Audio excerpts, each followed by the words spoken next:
Hey everyone, Todd from SideshowFX once again, and in this video I'm going to go through the installation and navigation of our Studio One profiles for the Stream Deck Plus device.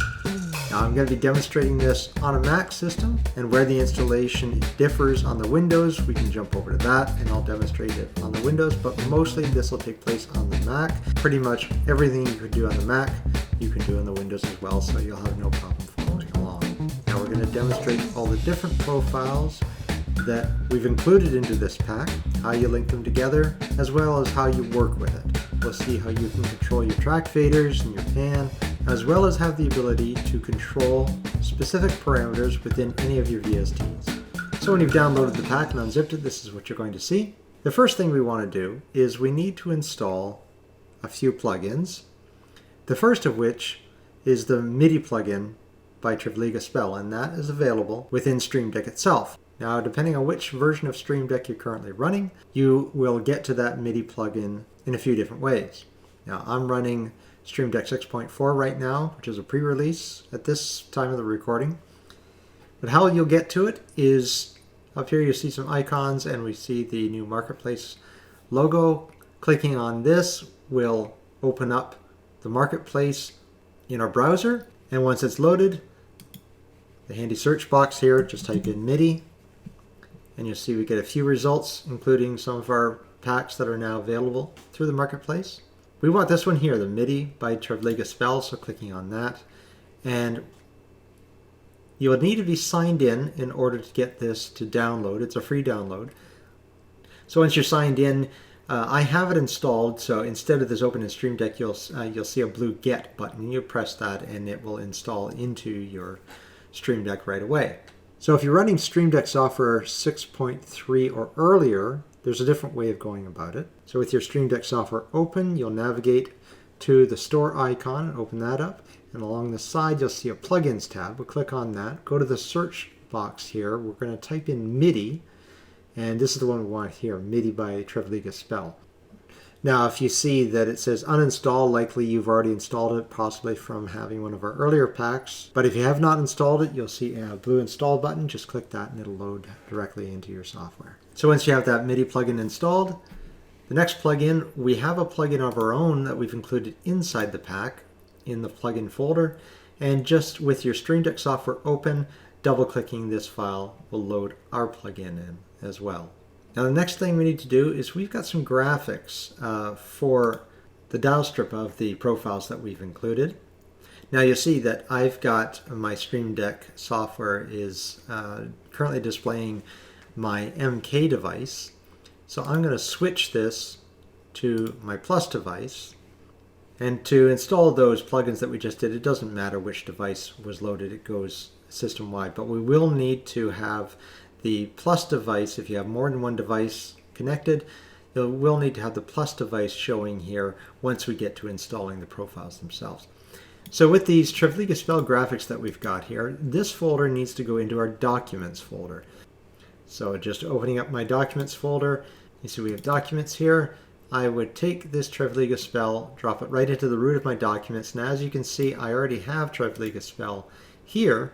And if you have some of our other packs and you've already loaded a Relinking Spell graphic folder into your documents, then you can just open this up and copy these in, or if you already have the MCU, you can just copy just the Studio One into your existing Relinking Spell folder. Now over here on the Windows side, the Relinking Spell graphics are dealt with the same way.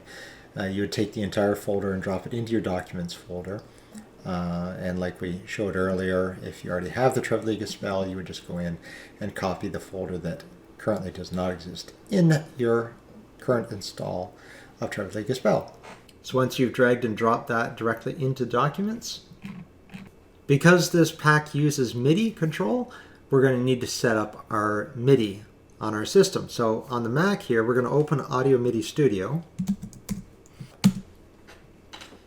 And we'll, if you don't see the MIDI Studio here, it will be under Window. It'll say Show MIDI Studio and it'll pop up. And we double click this Properties panel. Now you'll see that there's a few things here we need to do. First of all, device name, it's blank. Let's leave it blank. You don't want to type anything in here. Secondly, make sure that device online is checked. And then we'll go down here to the ports window. We're going to add in a couple ports. So we'll click on the plus icon. We're going to double click this to allow us to edit the name. We're going to type in Mackie to DAW. So capital M, capital D with the 2 in there exactly as I have it written. And then we're going to hit the plus again. Click this. DAW to Mackie. Capital D, 2, and capital M. Just like that. And then we're going to click Apply. Now we've just created those 2 new ports. We can now leave Audio MIDI Studio. Now on the Windows side, in terms of getting the MIDI ports connected, what you need to do is download a free piece of software from Tobias Ericsson called Loop MIDI. And we have provided the link in the description below. It's also in the PDF for you to access.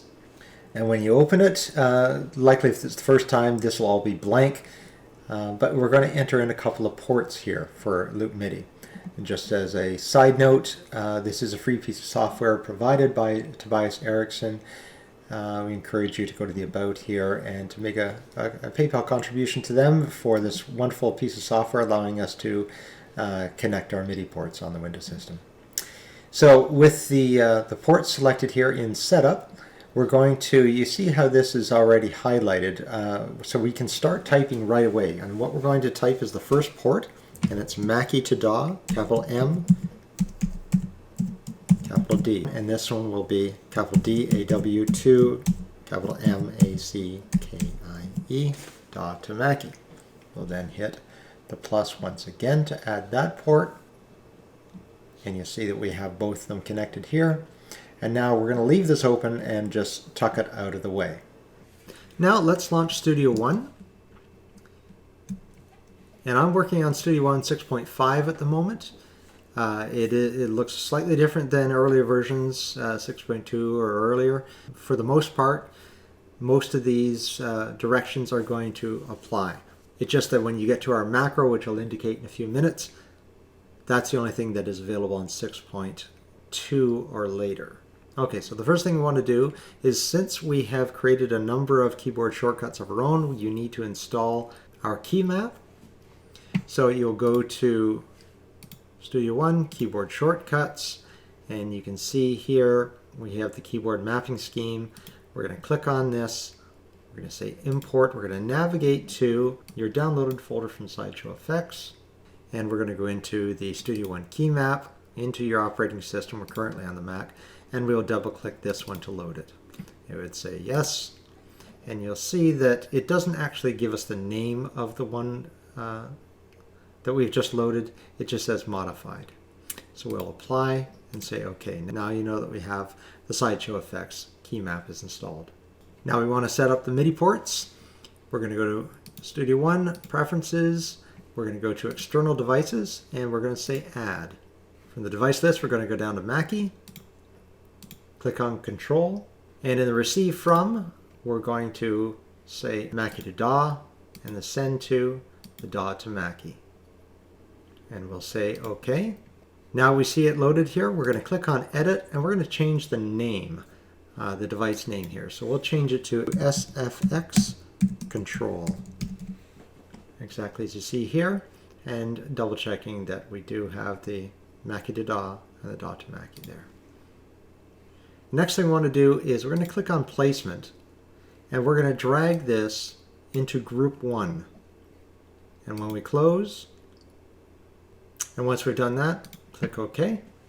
Now if you're on Studio One 6.2 or later, you'll be able to import our macro. If you don't have it visible on the time bar here, we'll just go right here. And we're going to go over to this menu, this global menu here. We're going to say Import. We're going to navigate to our download again. And inside the folder is a productivity macro folder. And we're going to double click this to install it. And you'll see it shows up here, productivity. Now the next thing we want to do is go down to your mixer view down here. We'll click on the Show External Devices icon. We'll click on SFX Control and we'll say Edit. And we get our external devices dialog here for our SFX Control. Now we'll want to go through and add in different commands for each of the F keys here. So by right-clicking, we can assign a command. And the first one is going to be Add Audio Track Mono. And you'll say OK. F2 will be Add Instrument Track. F3 will be Console. F4. This is going to be Open Channel. So let's do a search for that.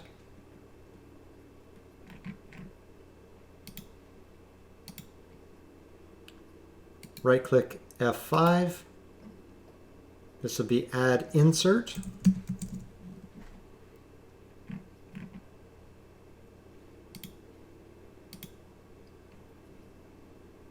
F6 will be Add Send.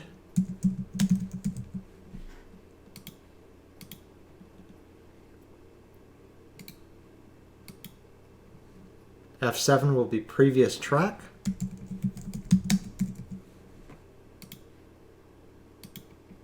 And F8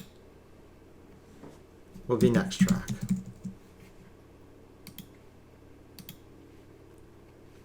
Once that's finished, you can close that down. Now we'll just hide Studio One for now, because now we're at the point we want to install the profiles themselves. Now opening up the Profiles folder, you see we have several here. Now I'm on the Mac at the moment, so we'll just concentrate on the Mac version. The process is identical to the Windows version, and they have the same number of profiles. So we have 16 different profiles that will all be loaded in, and we're going to link them all together. Now you see I've shift selected all of the profiles, and on the Mac you can do it this way.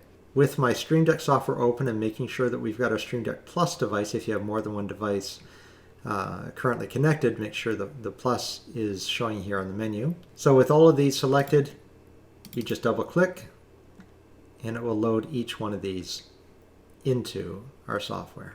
Now the installation of the profiles on the Windows system, we'll go into the Profiles folder, go into the Windows folder here, and you see we have all of these profiles that are going to be linked together that we need to install. So with our Stream Deck software open and it is set to our Plus device, if you have more than one device, as I do here, just make sure the Plus device is selected. We will then double click each one of these in order to install them, and it doesn't matter which order that you double click them at.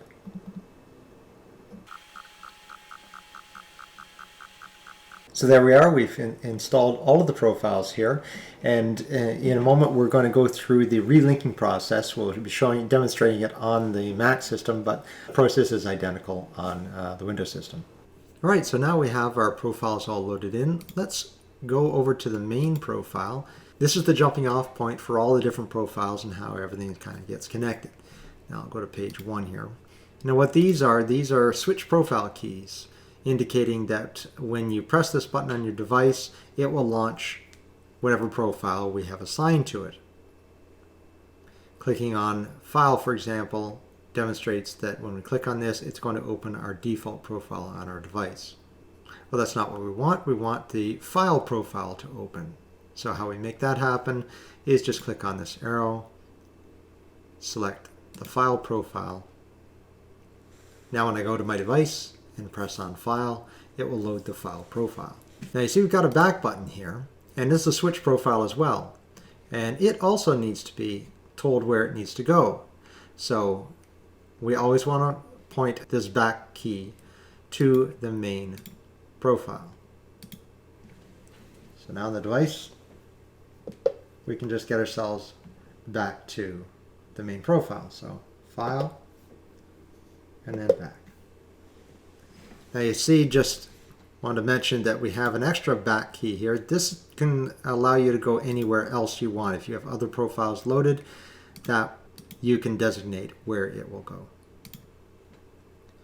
So with the rest of these keys, we want to do the same thing. So with edit, obviously it's going to go to the edit, song, track, event, audio, transport, and we'll go over to page 2. We've got rename track, VST, insert effects, custom, and view, mix console, tools, and colorize. Now we have all the keys set up for our main, but just as I showed with the file, we'll need to go into each one of these and just set that back button to the main on each one of them.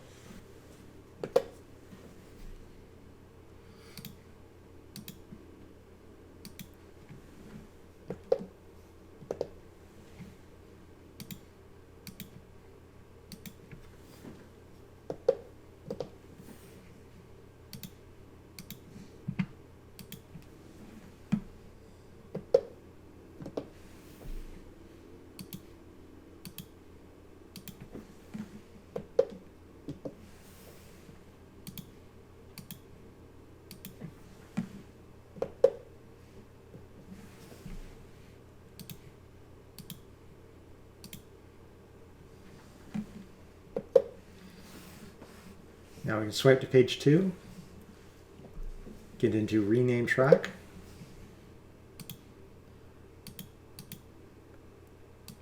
Now you see when we select main, it's showing us page 1, but we just came from page 2 on the main. So we want to make sure we change this to page 2.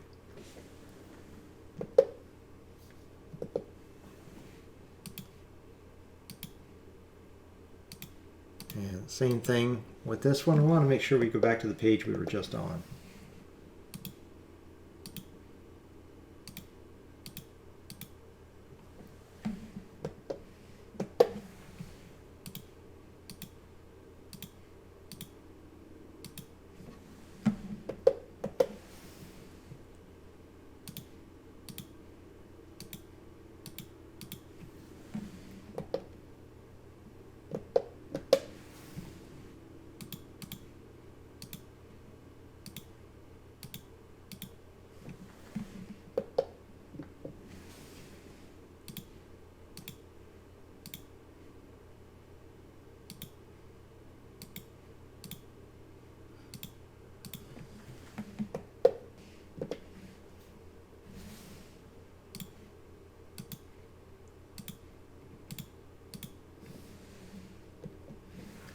And there you go. We've completed the relinking of all the profiles.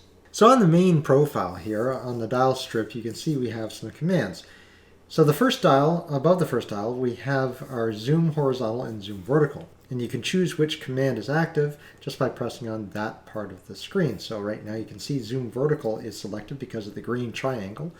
If we want to do a zoom horizontal with the dial, you press on that part and you can see the green triangle will highlight zoom horizontal.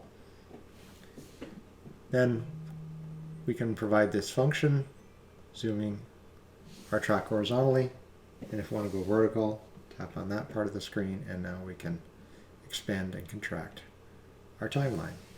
Now you may be familiar with stacking in the Stream Deck Plus device, and that is where you can stack up different commands underneath each other and you access them by pressing in the dial itself. And it's indicated by this stack icon you see. That lets you know that there are more commands that can be accessed. And to access them, just pressing the dial. And now we can see we have a nudge feature. So if we have a clip selected here, rotating the dial is going to nudge our clip back and forth. Pressing again, you can see we've got nudge beat, which means it will nudge on the beat increments. And pressing it a third time, our nudge bar. And pressing it one more time takes us back to the zoom feature. Now in dial number 2, you can see currently we have bank selected. So if we have a bank of tracks that go beyond 8 tracks, pressing on the bank key on the dial screen will advance to the next bank or the previous bank. You can see we have the stack icon here as well. So pressing in will get us to the fast forward and rewind feature. And of course above dial 3 is our stop and the play as well. Now if I just simply rotate dial 2, you can see it turns into a scrub function and the screen changes and shows a scrub dialog. Now pressing in the dial, once again we get to track, allowing us, if we press, to go back and forth to select our different tracks. Now in dial 3 we just showed you that you can play and stop by pressing on that part of the dial screen. The blue menu underneath indicates what will happen if you rotate the dial. As we saw in dial 2, it tells us that it will scrub the timeline. On dial 3, it tells us that we'll be able to control the panning of our currently selected track. So by rotating, you can see I'm able to pan this track and our display changes as we do it. Now in dial 4, you can see we have our record function and cycle function, but it's also indicating when we rotate, we'll be able to adjust the track fader of the currently selected track. And the display changes to give us a live feedback of what it is we're adjusting. Now swiping to the second page of the main profile, we have a few different options here. You can see on the first dial we have our editor or our console. Now pressing in the dial allows us to access the browser or the inspector.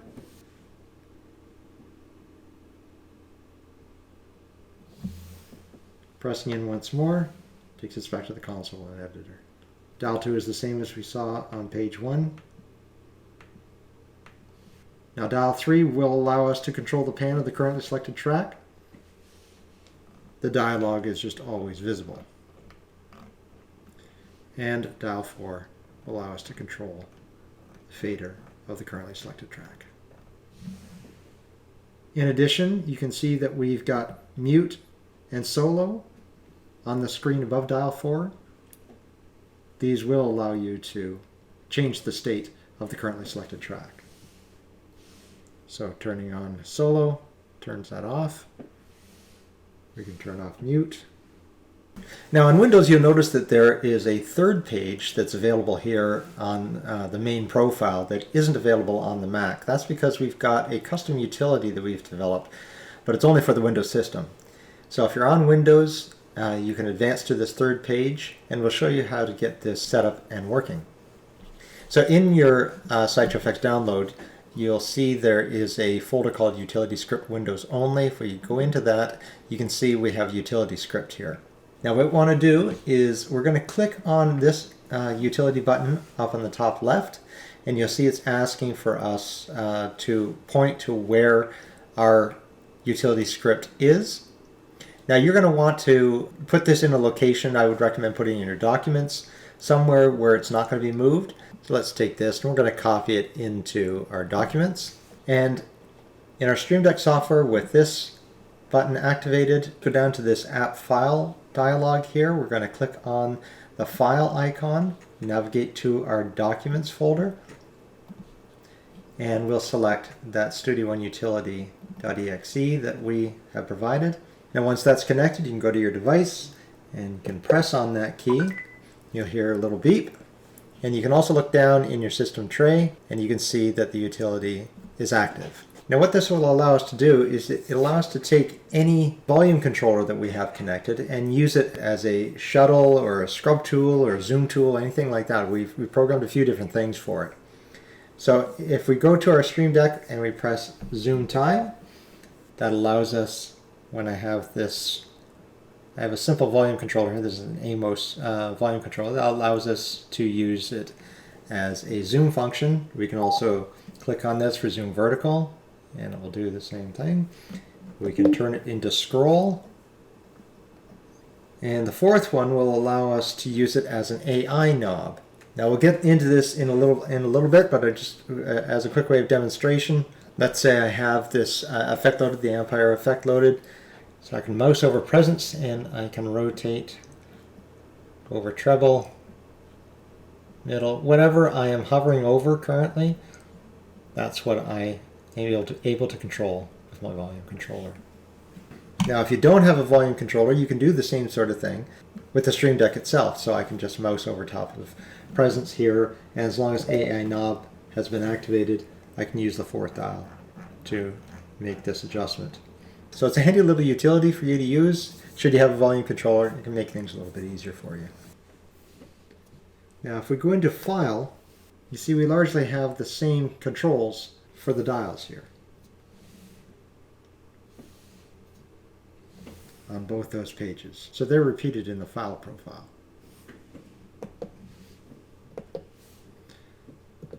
Going into the Edit, we have shortcuts for the Edit command. Our layout is a little bit different here for the dials. You can see that we have nudging available to us on the first three dials, as well as undo redo history. We also have the ability to perform a split or the move to cursor.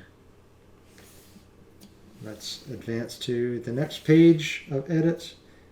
Third page of Edit, you see the dial commands all repeat.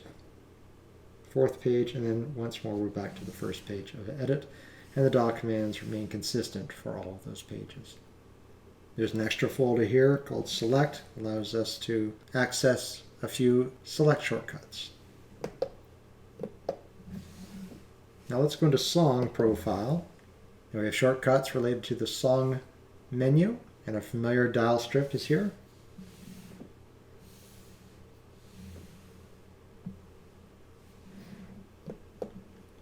Go into the track profile, and we're a little bit different here. Now on the first dial, for our currently selected track, rotating the audio volume will increase the volume of the currently selected track, and you can see it's increasing the volume of the clip in that track, not the entire track itself. Clicking on the finer volume allows us to increase and decrease in a finer amount. And we can advance to the second page of the main profile and get into Rename Track. Now this will allow you to quickly rename your tracks. My current track is called Drum. If I want to change it to Percussion, at the press of a button, it performs that operation for me. And there are various different presets that you can use to change your tracks at the press of a button. We have VST Plugin. Now this is a special profile. If you've ever wanted to, at the press of a button, load in a VST of your choice, and furthermore, if you wanted to use your Stream Deck Plus device to control the parameters of that VST, this is the profile you're going to want to turn to. Now there is a little bit of setup that you need to do in order for this to work for your system. Now the first thing you want to do is you want to press the VST Add to Selected Track. When you do that, it brings up the Add Instrument to Selected Tracks panel. What we want to do, we want to take our cursor and we want to drop it over the drop-down menu arrow right here. So place it there, and we'll go to our Stream Deck device, and we're going to press and hold on the Instrument Keybind part of the dial screen. Now when we do a long press like that, it shows us a location saved graphic indicating that the profile has recorded that position on your screen. Now I'm going to cancel this and go to the desktop again and go to our Stream Deck software. Now we had just recorded a coordinate setting for this key. Now you notice that in the other three pages of this profile, that key also appears. Since we recorded the position on this one on page 1, we want to take that information and put it in the other three. Very simple to do. We're just going to right click on this, say copy, go to page 2, right click, paste, page 3, right click, paste, page 4, right click, paste. Now all 4 of those keybind keys have that same coordinate information you just recorded. Now the reason why this is important is, let's zoom over to page number 2 here. You can see we have some preset VSTs are ready to go. So as long as you have these VSTs loaded on your computer, pressing this button will launch that VST and add it to the track. So let's go do the Hellion. And there it's created its own new track and put the Hellion Sonic instrument in that track. Now you may want to delete some of these because you don't have these VSTs, which is perfectly fine to do, and you can group ones together that you do have, and you could move these into a different page if you wanted, but you just want to make sure that this keybind is always present, because when you press any one of these, it looks for this key to be present on this page in order to invoke that coordinate system that you just recorded. So we do have a couple of pages of presets already loaded, but what if you've got VSTs that aren't present here and you want to load your own? Well, we created a 4th page of blank keys, but they're ready to go. So let's say I want to add one of my own VSTs that's not in the preset list here. So let's say that, well, we could just launch with that key once again. And then let's say I want to launch this Triton. We can find under the chord here. So I would go to my software, go to page 4 here where we have all of these blank keys, but they're loaded and ready to go. All we need to do is add in the text of the VST that we want to load. So I'll go to this first one here, double click, and you'll see there's this system text user. In this text field here, we're going to type in exactly the way it appears in the software, Triton. Go back out, and if you want, we can add in the title here. Now go to my device, press the button, and it loads up that VST for us. Now that we've assigned it to that particular key, we've also included in your pack, if you go into the icons folder, go into SD dials, and if you look under the VST folder and into the VST folder inside of there, we have a whole list of icons of different VSTs that you can use. And so with this selected, we can go down here, we find the Triton one is here, and we can just drag it onto our icon tray, and we can turn off the text that we had on there. So back on the first page here, you can see that we've got user presets and factory presets. Now the user presets, if you've set some user presets for your VST, this will automatically allow you to cycle through them.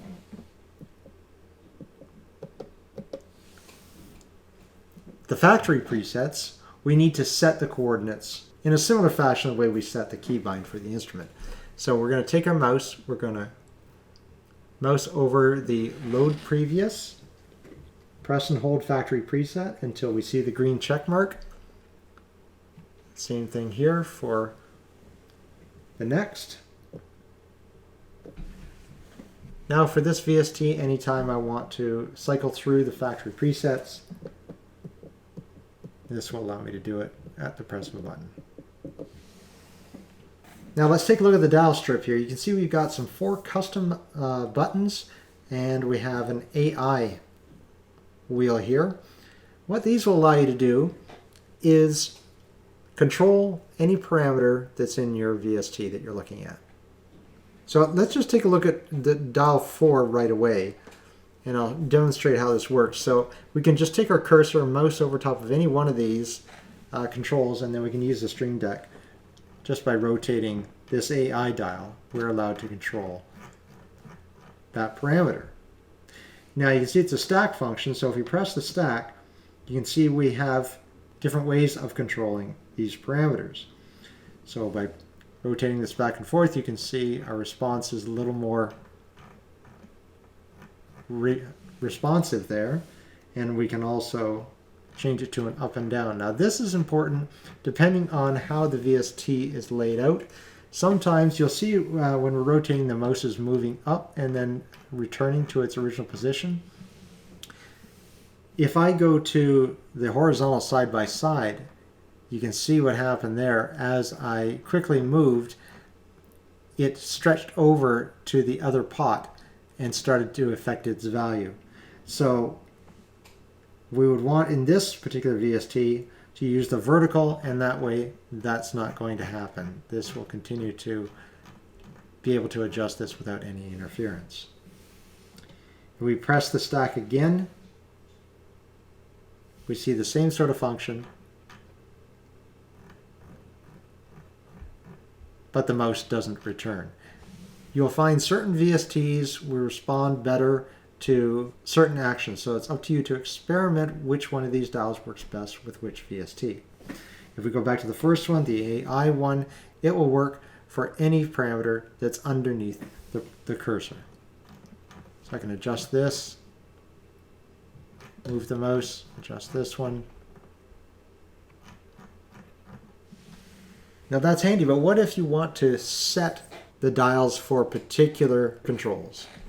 Let's load up one of these instrument sets into the Halion.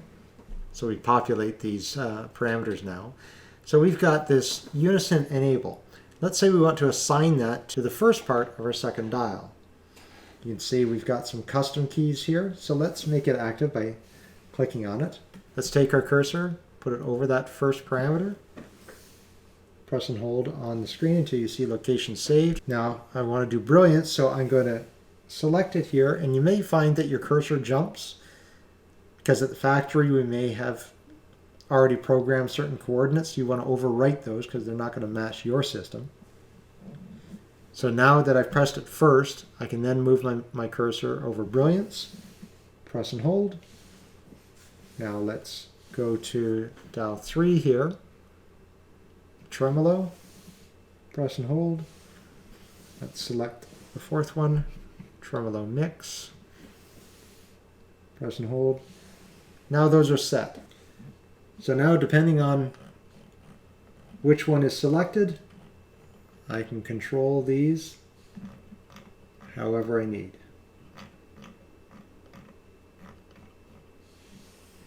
So now we have them set for this VST. You can go to another page and program these dials to a different VST entirely.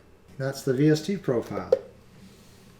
Now if we go to Insert Effects Profile, this works the same way as we just saw with the VSTs.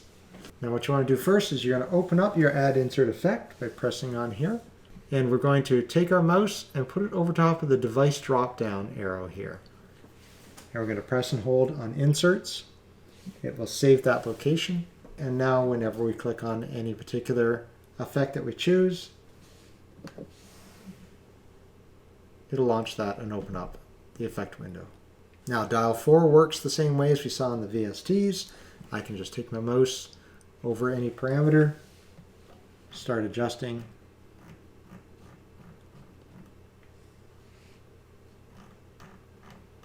Now just like we did with the VST, we want to be able to copy this and paste it to the other pages.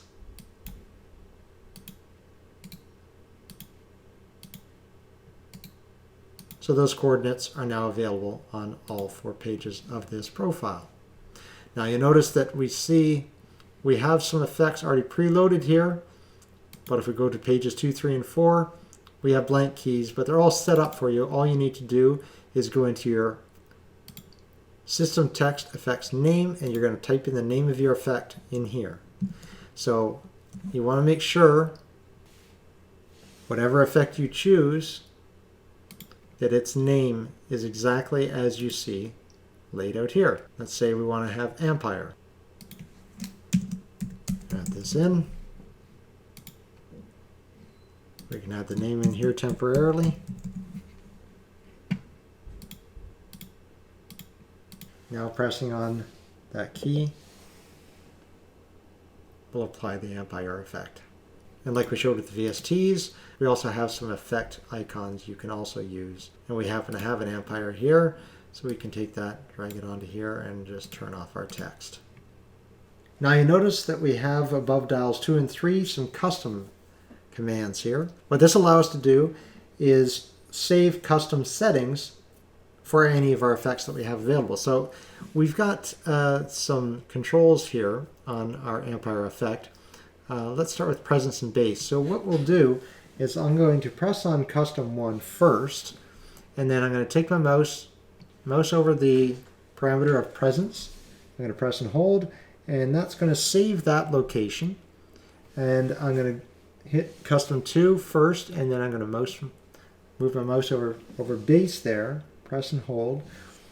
Now I can, at the press of a button, just select our presence location and use the 4th dial to make my adjustments. Of course, we still are stacked here, so we can use this one instead, whichever one we feel is going to work better for our purposes. And then move over to our bass response, adjust it, and because we selected those, we can go back and forth. These dials are not functioning for these commands. You're only going to use dial 4 to make the adjustment. And you see we have those 8 custom slots available. Those 8 are available on any one of these, so you have 8 times 4, 32 different custom slots that you can program yourself. All right, so that's Insert Effects. Now Custom Profile, that gives us a whole bunch of custom blank keys, allowing us to save locations of parameters and effects, all the same dials you've seen, all into one profile if you want to just control everything from one profile. Now the View Profile gives us shortcuts related to view. In addition, there's some additional views shortcuts here and additional Windows views here. Mix Console, this allows us our different transport controls. So we can move to our tracks banks, use mute and solo, advance through, and we have controls up here. We have an AI controller here, adjust our pan, our track fader, and in addition we can also control our pan with the buttons if we want to do it this way. Use this one for our panning, this for our selected track, and you can see that it's live updating here. I can use this key to move the selected track, or this one to move my master.